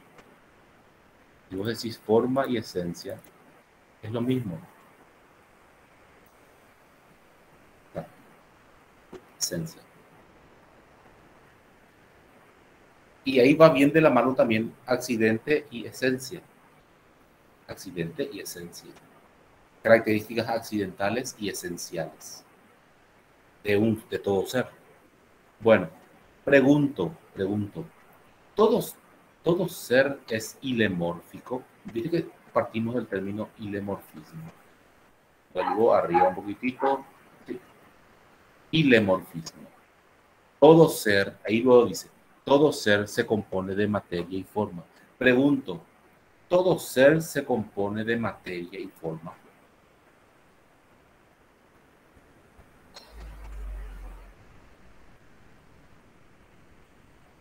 Sí, Sí, porque ahí dice luego, ¿verdad? Sí, perfecto. Sí, Pero, sí. Pero para los teólogos, no. Estamos en metafísica, así que podemos especular. O sea, no es ciencia, entonces podemos especular tranquilamente. Si Dios existe, Dios no tiene materia. ¿Entienden? Dios es inmaterial. Entonces, Dios solamente tiene forma y no tiene materia. Esto es para hacer una proyección y una traspolación de conocimientos. Yo aprendí ya que todo ser tiene materia y forma, pero hay un ser que no tiene materia, es Dios. Es Dios, no tiene materia, pero tiene forma. ¿Cuál es la forma de Dios? Recuerden que la forma no es el contorno en Aristóteles, la forma es la esencia. Sí, a ver, esto vamos a ver mejor en Santo Tomás de Aquino. Me adelanto nomás. Es la esencia de Dios. Bueno, voy a dejar la pregunta ahí. Profe, ¿Sí? sería la forma de vivir entonces para Dios, no lo Dios, material. Lo material, por ejemplo, sería para metafísica la comida, un ejemplo. sí, o sea, el ser humano que vive, que tiene vida a través de la comida, sí. Dios no tiene vida, Dios no vive. Vivir significa nacer y morir. Dios no nace ni muere. Dios es eterno. Bueno, esto es metafísicamente hablando. No vamos a demostrar, ni siquiera queremos demostrar eso. Pero si Dios existe, debe reunir esas características metafísicas de Dios. Belén, a ver, te escucho, Belén, a ver tu postura. Por esa razón, por ejemplo, no lo toman como ciencia y no le toman en serio la metafísica. Escuchando lo que dice. No, pero para argumentar una discusión en el ámbito científico incluso es bien válido. Sí, es bien válido. Un científico puede explicarlo metafísicamente algo, coherentemente, porque la metafísica tiene eso, la coherencia, sí. Pero por supuesto, como vos decís, no se pueden demostrar, entonces no es ciencia, simplemente. Pero la argumentación metafísica es extraordinaria. Sí, sí, sí, sí. Ni los antivacunas explican mejor la situación. Bueno, de hecho que metafísicamente hablando se puede refutar a los antivacunas, sí, eso sí, simple y llanamente. Bueno, muy bien. La esencia de Dios entonces. Dejo así nomás y después vamos a poner. Porque le va a gustar la esencia de No Dios. sería, este es un caso profe, especial. Sí, sí, sí. Caso especial. A ver, Silvia Soy, ¿qué tal? bien nomás. ¿No A ver. sería más o menos ya algo espiritual, por ejemplo, a través de la oración nomás le podemos, o sea, no, No, no no, no, entiendo. no, no. Esa parte ya, viste que estamos en filosofía. No vamos a rezar, no vamos a rezar, ni vamos a basarnos en creencias. No es que estemos discriminando negativamente. Estamos discriminando porque estamos apartando. Pero para argumentarlo filosóficamente nomás. Pero la oración no entra ahí, no, no entra. Pero me gustó, Mm, ¿eh? Me gustó tu ya, pregunta, o sea, me gustó tu respuesta porque es como que ya ibas por ese lado y entonces, bueno, no es por este lado. Perfecto. sí. Sí, sí, sí, sí, sí. Y nada, yo te cuento, ahora estamos hablando de filosofía y no estamos hablando de religión, pero el domingo nos vemos en misa, sin problemas, ¿verdad? O sea, no hay enojo en el todo. No que el profesor, mira, ese profesor es satánico, ¿entendés? No, no es así. Estamos dando filosofía nomás por eso. Si quieren después podemos rezar incluso, ¿verdad? Es cierto, ¿eh? Alguien parece que, un mensaje de Silvia, un remate de Silvia. Esencia, entonces, la esencia de Dios enseguida vamos a ver y es filosófico, es filosófico. Bien, seguimos con esto. El tiempo corre, no tengo la hora aquí, a ver, 7, 5 y 20. Ups, corre muy rápido. Bueno, tenemos que terminar hoy Aristóteles. Ilemorfismo o ailemorfismo, dice, todo. Esto es, mira, aquí lo que está escrito es lo básico y lo que tenés que entender. Simplemente. Yo nomás explicaba. Ilemorfismo significa que todo está compuesto de materia y forma. En el caso del hombre, la materia es el cuerpo y la forma es el alma. Está. Dice movimiento, acto y potencia. Y aquí vamos a hablar del verdadero movimiento aristotélico y metafísico. No del movimiento de Heráclito. No, ese es en el mundo material, en el mundo de la sombra, como diría Platón. Este movimiento es el movimiento metafísico. Acto y potencia. Estamos podemos decir, en la máxima expresión de lo que es la metafísica aristotélica. El acto y la potencia. Y ahí ya le veo a Dios acá. Mira, acá está Dios. Bueno, filosóficamente hablando, el acto es el ser en este momento. Acto y potencia, bueno, primeramente acto. El acto es el ser en este momento. Y por ser ahora o existir en este momento es perfección. La potencia es el no ser aún. Y por ese no ser aún es imperfección. Acto. Todo está en acto. Esto está en acto porque existe ahora. Esto está en acto porque existe ahora. Yo estoy en acto porque existo en este momento. Ustedes están en acto, salvo que hayan muerto de repente, ¿verdad?, en la clase de aburrimiento. Bueno, perfecto. Acto y potencia es el que no somos aún. ¿Qué somos en potencia? O sea, somos en potencia, pero no somos en acto. ¿Qué soy en potencia? Por ejemplo, soy un cadáver. Sí, en potencia. No soy aún, por suerte. Falta poquito. Pero esa es una imperfección que yo tengo, porque todavía no llego a actualizar esa potencia que tengo. O sea, no llego a que sea acto. Bien. Vamos a ver un poquitito para explicar mejor. Acto es el ser en este momento. Lo que es ahora algo. Un pollito, por ejemplo, en acto. Un pollito es en acto. ¿Qué es en potencia? Lo que no es aún el pollito. Pollito es acto. Ese mismo pollito es un gallo en potencia. Ese pollito va a ser un gallo o gallina igual. Vamos a suponer la comida, la comida. Sí, perfecto. Pollito es en acto. Después vamos a cenar en pollito. Vamos a cenar en pollito. Pollito es en acto. Y gallo es en potencia. Ese pollito es en potencia un gallo o una gallina. Pero no es todavía. Es una imperfección que tiene. La potencia es imperfección. El acto es perfección. ¿Ya? Potencia.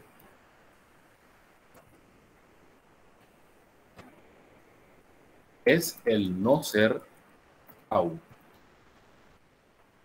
Voy a poner ya al lado imperfección.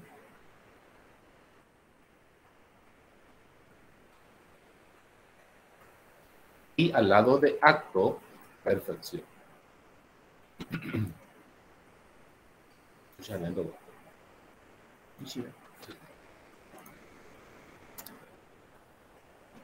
Perfección. ¿Por qué la potencia es imperfección? ¿Por qué la potencia es imperfección? Porque todavía no es. No existe aún. No es aún. El acto, un ser que existe en este momento, es una perfección. Porque es contrario a lo que no existe. No es un no ser, es un ser. Y el ser es perfección. Cuando yo hablo de perfección, no hablo de perfección absoluta. No. Hablo de una perfección momentánea. Si el hombre existe en este momento, si Juan Saucedo existe en este momento, entonces es perfección por existir. Vamos, está en acto.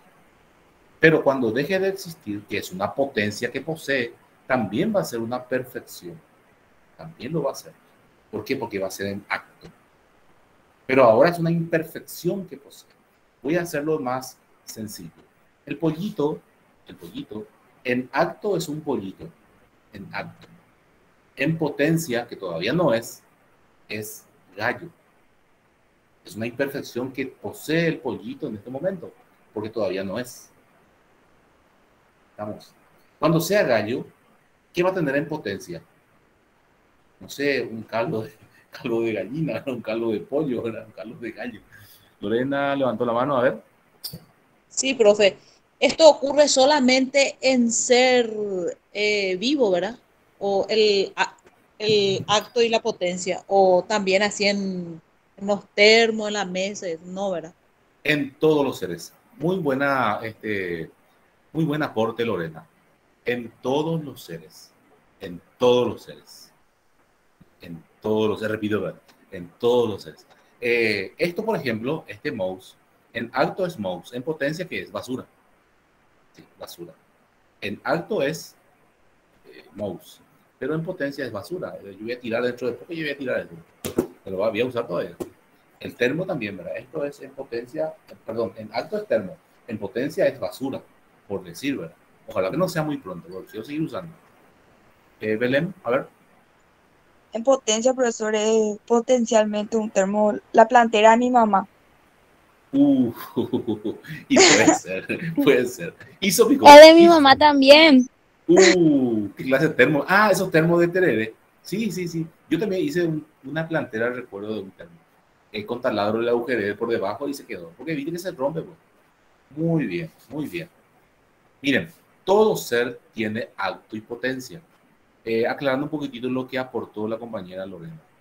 Aquí vuelvo a este material. ¿Sí? Acto y potencia. Aquí no dice que todo ser, ¿verdad? Pero todo ser lo tiene. Hay excepciones otra vez. Hay excepciones. Hay excepciones. Bueno, sigo ya con esto. Creo que entendimos. Pero voy a dar un ejemplo más. Sí. Ustedes en acto son cursillistas de ingreso de filosofía. En acto es lo que son ahora. Pero cuando llegue el día del examen, van a actualizar sus potencialidades. Una parte, ¿verdad? Son estudiantes de filosofía en acto. Cuando ustedes ingresen, van a ser estudiantes de filosofía, o sea, de la facultad de filosofía. Entonces, en potencia son cursillistas de filosofía. Perdón, en acto, repito, en acto son estudiantes del cursillo de ingreso de filosofía. En potencia son alumnos de filosofía. En potencia son psicólogos, pedagogos, literatos. También letras se va a abrir. Les cuento que letras se abre. Entonces, en potencia todavía no son. Por el hecho de no ser aún estudiantes de la Facultad de Filosofía, es una imperfección que tienen aún, pero que se va a actualizar en el momento del ingreso. Y cuando sean psicólogos o pedagogos, entonces, en ese momento van a actualizar sus potencialidades, sus imperfecciones que tienen hasta el momento. O sea, eso quería decir. Yo también en alto, como dije,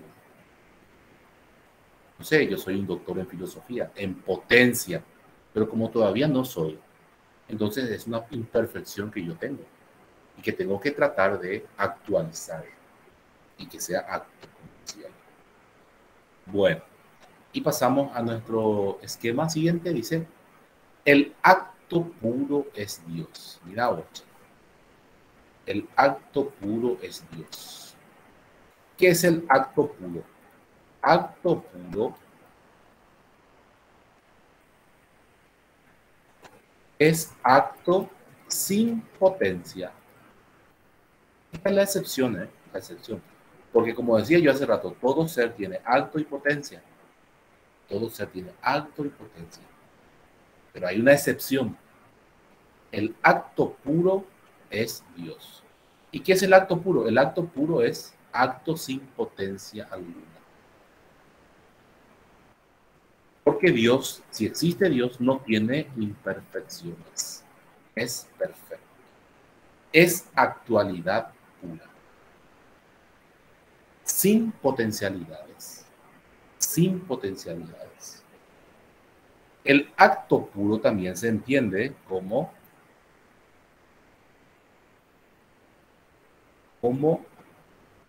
eternidad o eterno.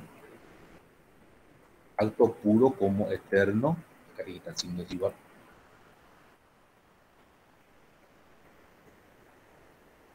Eterno.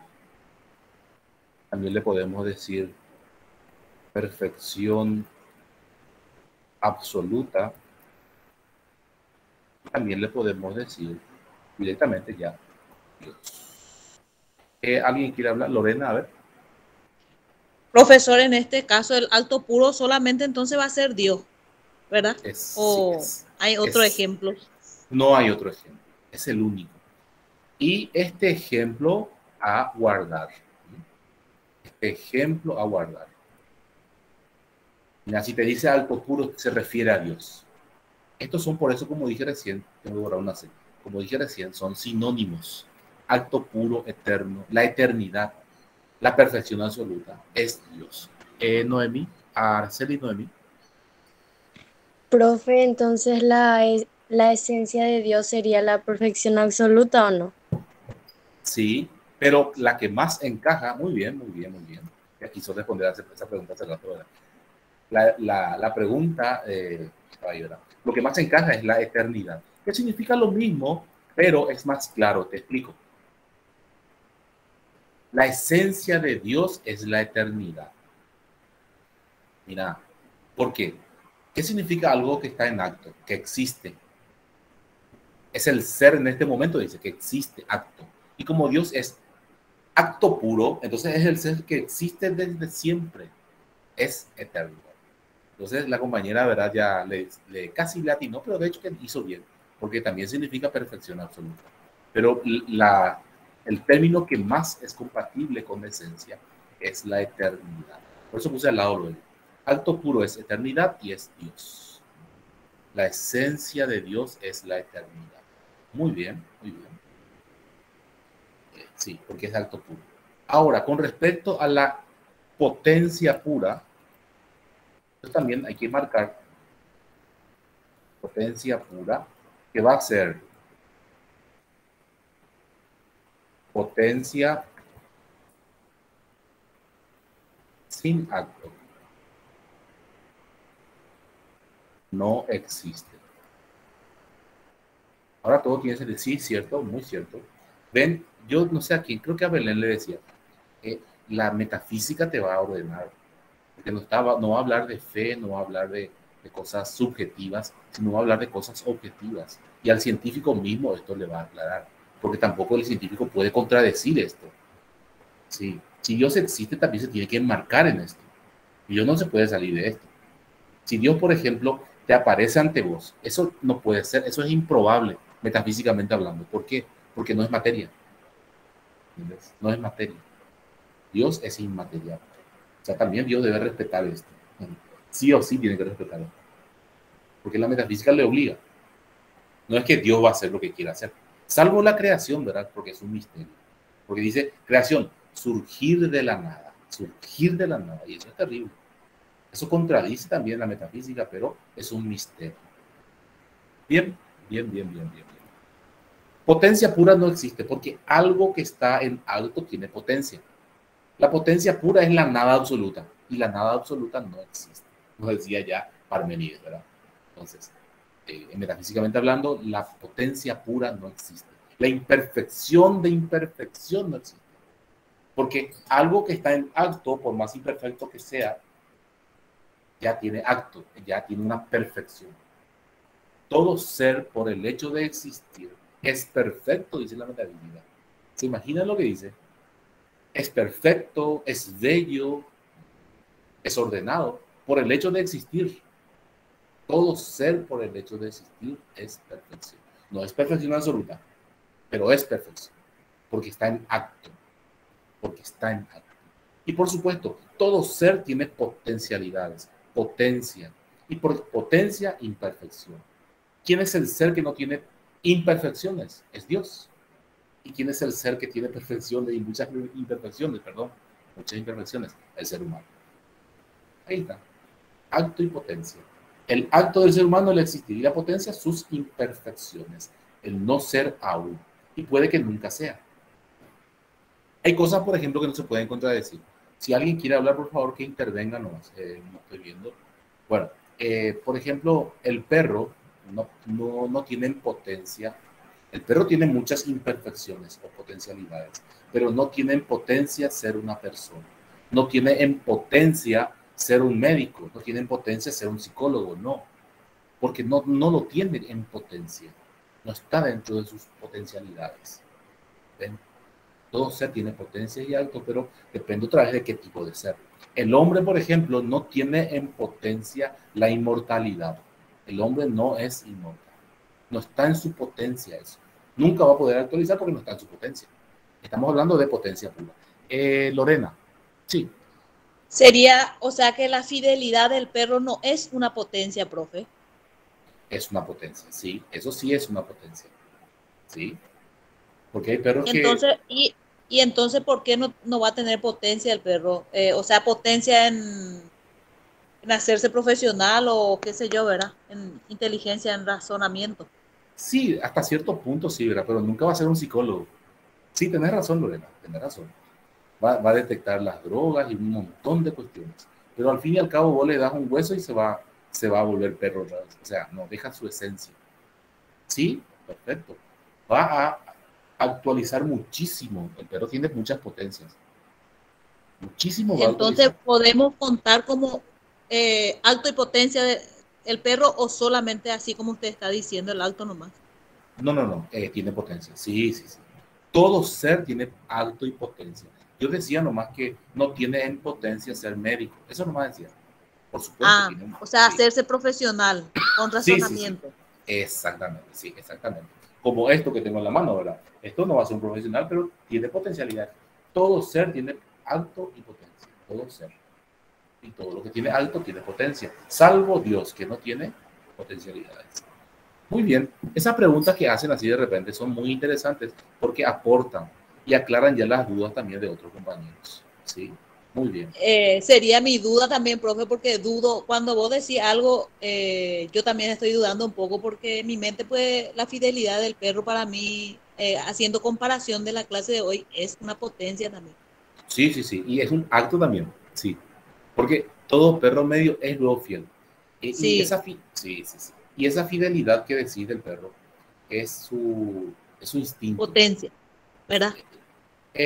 Sí, el cachorrito va a tener como potencia, pero va creciendo y va desarrollando como acto, sí.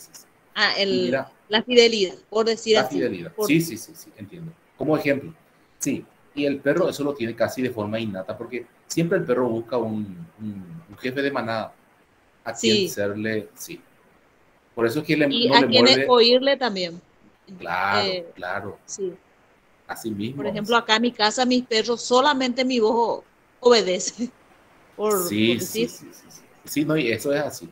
Y no porque precisamente entienda lo que dice, sino el tono de voz que vos le das a... Sí, esa voz de orden que le doy, entiendo. Acá puede hablarle cualquiera, pero a nadie le hace caso, como se dice normalmente, ni los perros te hacen caso, como dice. Pero le hablo yo y... Así mismo es. Incluso te digo, yo tenía un perro que falleció hace poco, que yo le decía, Tigre se llamaba, y cuando yo le decía Tigre, venía acá, le decía, ando uy, pero vos sabés que no venía porque sabía que yo le iba a engañar. Luego, había sido que yo tengo un tono de voz que cuando le llamo para hacer algo y no viene es porque no le gusta. Y es el tono de voz que uso. Cuando le llamaba de una forma, era para bañarse, por ejemplo. Ando un domo, ay, ¿entendés? Pero de repente le digo, Tigre, algo. Y viene, ¿por qué? Porque no le estoy jodiendo. Él sabe cuando le estoy por joder. Sabe que no le gusta, por ejemplo. Sí, justamente hoy yo estaba observando eso, profe, porque mi voz escuchan ellos. Yo le digo con voz fuerte, vamos, le digo así, o vengan, y vienen. Pero la chica que está conmigo cuando le habla, ni ahí están ellos. Y estuve fijándome en eso. Bueno, pero le vamos a llamar perro al perro. No, es tu marido, ¿verdad? Sí. No, ¿también? Incomparable es eso. No, pero yo te digo, no le decís perro normal, pero es tu marido general que obedece como un perro. No es él, ¿verdad? Entiendo, no. Bueno, está bien. Las cosas por su nombre. Está muy bien. Entonces, cierto, todo ser tiene alto y potencia. menos Dios, que es acto puro, y la potencia pura no existe. Estos tips que les digo es para el examen, porque esto suele salir en el examen, así de verdad. Acto puro es, y te pone una serie de cuestiones ahí, y vos le pones Dios directamente. Y potencia pura no existe. Sencillo. Bien. Lo que estoy, perdón, profe, lo que estoy Sí. ligando es que un acto sin potencia prácticamente no existe, ¿verdad? O sea que un acto puro con una potencia pura tiene que ir ligado más o menos, ¿verdad? Sí, muy bien. No existe la potencia Totalmente sola. descartado de mi mente, entonces es potencia pura, no existe. No existe. Acto puro es Dios, una relación directa. Sí. Prácticamente que hay que, desde ya hay que memorizar, ¿verdad? Sí, exactamente. Y vamos a reforzar con Santo Tomás de Aquino. En la próxima clase ya vamos a ver Santo Tomás de Aquino. Y él nos va a ilustrar mejor esta cuestión. Y va a argumentar él teológicamente, a través de la Biblia, va a argumentar el acto puro de Dios. Se van a dar cuenta, es extraordinario. Bien, tipos de causa. Esto es sencillito: material, formal, eficiente y final. Material es todo aquello por lo cual nace o surge algo, causa material. La madera, la piedra, en el caso de la mesa. Formal es la idea o paradigma de la que depende lo específico de cada ser. Y tenemos ahí el ejemplo, ¿verdad? La esencia del objeto, la esencia del ser, la esencia de la silla, objeto que sirve para sentarse, la esencia de madre, mujer con hijos, o sea, la esencia. Causa eficiente es el principio del cambio o del movimiento. Es aquel agente que produce un movimiento o cambio para que surja algo. Por ejemplo, del árbol para hacer una silla. Hay un cambio eficiente ahí. Hay un movimiento. De ser árbol, sustancia árbol, para ser sustancia silla. Hay un cambio de sustancia, un cambio sustancial. Causa final es la realidad o fin hacia el cual el ser se dirige. Es el fin. El acto, justamente, es el acto perfecto, es la meta de un ser. Si vos te propones terminar la carrera, entonces esa es tu causa final. El ser psicóloga, el ser pedagogo. Esto es sencillito. Vemos un poquitito la antropología y la relación entre alma y cuerpo, y esto es muy importante. Platón decía, un dualismo, y dualismo significa oposición. El alma y el cuerpo se unen circunstancialmente nomás. El alma se introduce en el cuerpo y el cuerpo es como una cárcel. Platón. Para Aristóteles, la unión entre alma y cuerpo es una unión indisoluble y es una misma sustancia.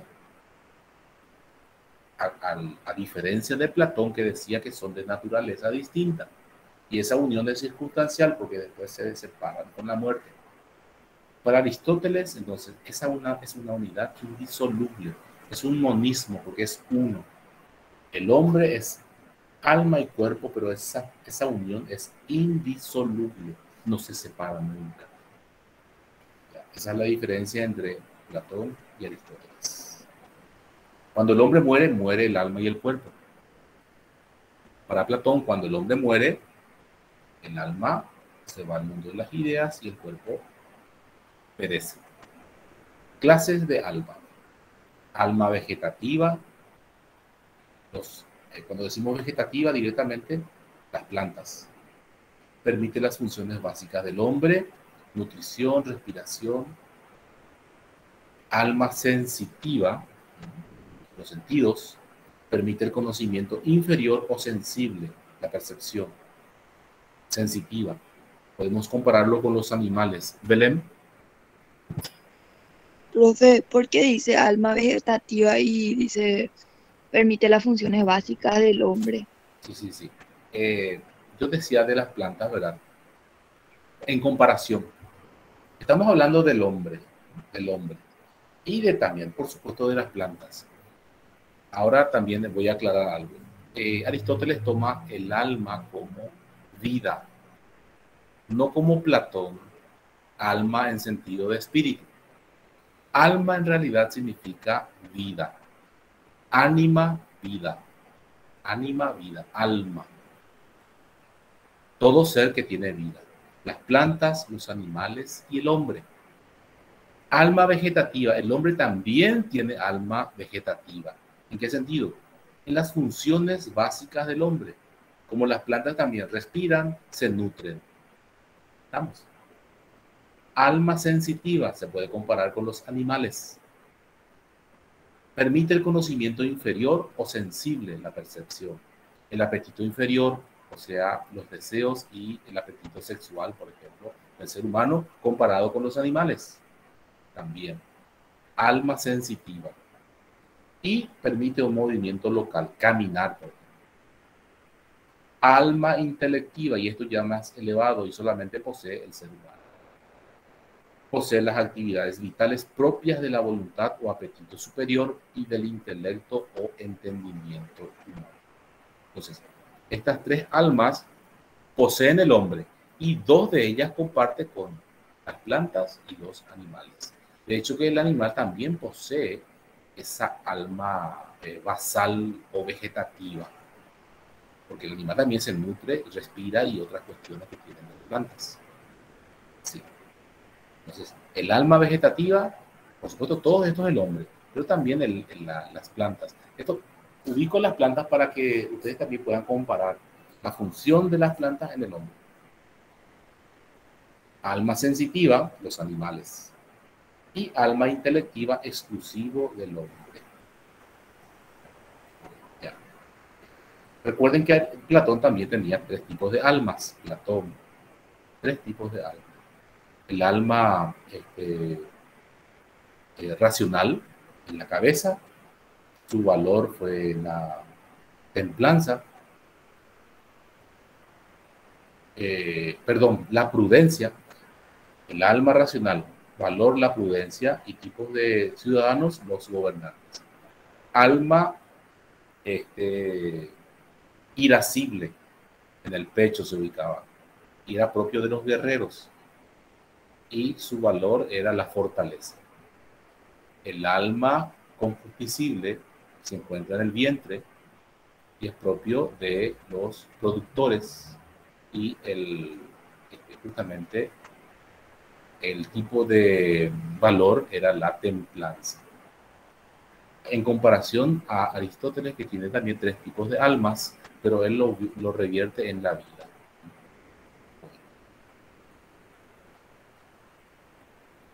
La ética. Y ahí vamos otra vez volviendo a la ética de los distintos filósofos. Empezamos con Sócrates, Platón y ahora Aristóteles. La ética aristotélica se denomina eudemonista. De ahí surge el eudemonismo. Bueno. Eu significa bueno. Y demonio no es tanto el demonio, sino más bien el sentirse. Vamos, sentirse bien, sentirse feliz. La felicidad como fin del hombre. Por eso dice ahí, el fin último del hombre para Aristóteles es la felicidad. O sea, cada uno busca su felicidad. Se logra, dice acá, ¿verdad? No quiere decir logra. Se logra. El fin último del hombre es la felicidad y se logra a través de la práctica, siendo al final, de valores, o sea, la virtud. La virtud es la práctica de valores. Si yo practico los valores en mi vida, entonces voy a ser feliz. Lo que nos dice Aristóteles. Las virtudes éticas. Hablamos de virtudes éticas y dianoéticas. Las virtudes éticas es el dominio del alma sensitiva con buenos hábitos o con hábitos buenos. ¿Qué son las virtudes? Reitero, la virtud es la práctica de valores y las virtudes éticas sería la práctica o el dominio de los hábitos buenos, la práctica de valores, que se logra por medio del esfuerzo. Más o menos es el origen del conductismo, porque la modificación de la conducta también tiene que ver con la práctica de cosas buenas para que queden como hábitos, porque a través de la práctica se logra el hábito. Y eso es Aristóteles. precursor del conductismo. Las virtudes dianoéticas, el equilibrio del alma racional, la templanza, la fortaleza y la justicia. Estas son virtudes dianoéticas. El alma racional, la templanza, la fortaleza y la justicia. Un resumen de lo que es la ética en Aristóteles. La política. El hombre como animal político, decía Aristóteles, zoon politikon, zoon animal, animal político. El hombre es un ser social por naturaleza. No hay otra afirmación ni sociológica ni científica que esté en contra de este principio aristotélico. Todo ser es un ser social por naturaleza. Zoon politikon,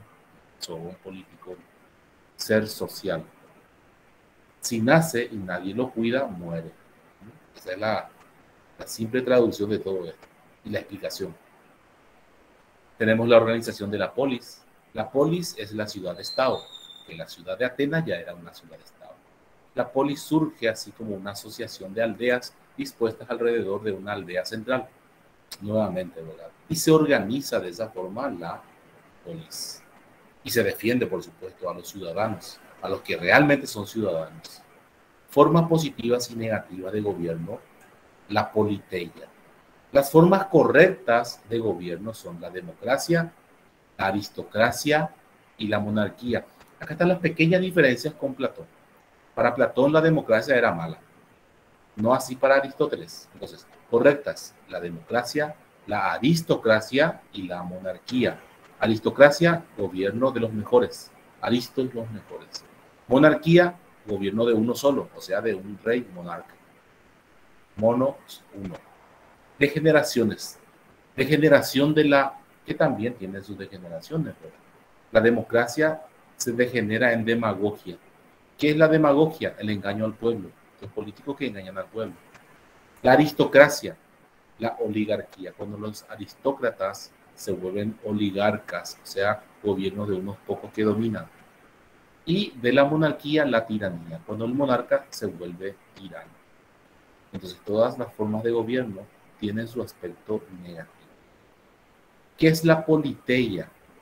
La politeia se refiere a lo concerniente al Estado y a las formas positivas de gobierno. Esa es la politeia. Origen de la palabra política, politeia. Bien, a grandes rasgos, esto es Aristóteles. Voy a dejar de grabar, ¿no es cierto?